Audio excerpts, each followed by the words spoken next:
Shalom, selamat pagi Amanginang yang terkasih dalam Tuhan Yesus Kristus. Kita berjumpa kembali renungan CRPDM HKBP Resort Bumi Anggrek hari Senin tanggal 5 Mei tahun 2025. Sebelum kita merenungkan firman Tuhan, kita bernyanyi dari buku ND nomor 778 ayat 1.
Firman Tuhan untuk hari ini tertulis dalam surat Roma pasal 1 ayat 20.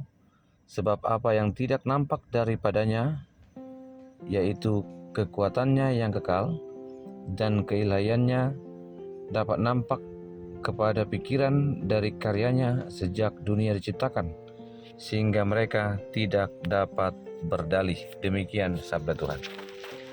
Amanginang yang terkasih dalam Tuhan Yesus Kristus, satu anugerah yang dapat kita rasakan mengenal kebesaran Tuhan adalah kita mempunyai Allah yang berkuasa.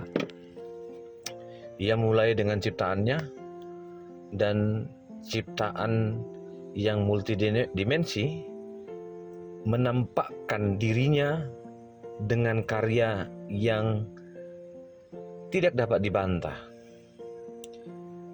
Amanginang yang terkasih dalam Tuhan Yesus Kristus, bagaimana dengan pemahaman orang pada saat itu di mana Paulus datang untuk mengingatkan, mengajarkan ada satu kekuatan Allah yang disebut dengan Injil.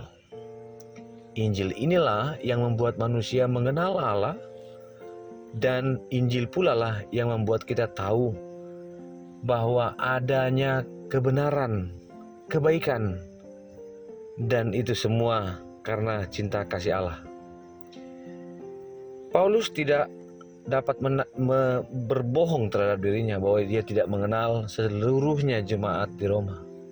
Tapi ia tahu bahwa ada ajaran yang berkembang di tengah-tengah jemaat Roma yang mengatakan ketidakbenaran, kejahatan adalah sebuah bentuk lain dari ketidakadanya pengakuan tentang Allah.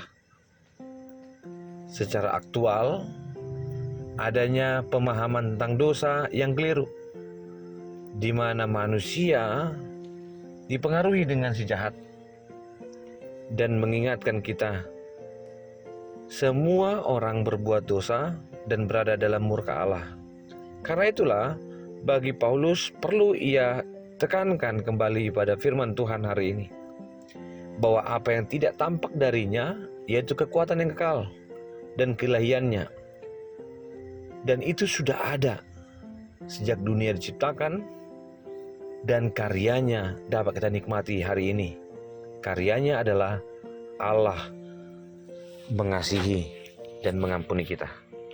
Amanginang yang terkasih dalam Tuhan Yesus Kristus, mari rayakan kebesaran Tuhan dan kebaikannya dengan mengatakan bahwa murka Allah terhadap keberdosaan kita adalah satu hal yang mau tak mau harus kita akui sebagai bentuk keberdosaan kita terhadap Allah yang menciptakan dan ketidakpercayaan kita terhadap hukumannya.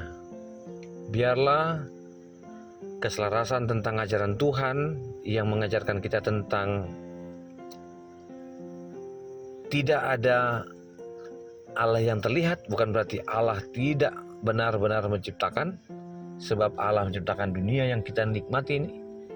Dan biarlah murka Allah tidak menghampiri kita dan mengatakan bahwa kita perlu secara hikmat mengenal Allah dengan apa yang Dia nyatakan, dan Allah yang benar memiliki kuasa atas pengampunan. Selamat menikmati kebenaran Allah dengan tidak pernah melihat Allah yang gagal memahami umatnya dan bertindak baik terhadap apa yang telah Allah lakukan. Biarlah iman kita menuntun bahwa segala sesuatunya sudah dimulai oleh Allah, dan itu adalah keindahan serta kekuatan hidup dengan dihidupi Injil yang menguatkan kita hari ini. Mari sembah Allah. Janganlah melupakan tentang kebesarannya, karena cinta kasih-Nya mengasihi kita hari ini sampai selama-lamanya. Terima kasih Tuhan untuk firman-Mu. Kami boleh bersyukur. Kami mempunyai Allah yang mencipta dengan karyanya yang luar biasa, sehingga kami mempunyai masa depan yang penuh harapan. Kami diselamatkan untuk mendapatkan hidup yang kekal. Kasih anugerah dari Kristus Yesus, kasih Allah Bapa, dan persekutuan dalam Roh Kudus memberkati-Mu dan menyertai-Mu. Amin.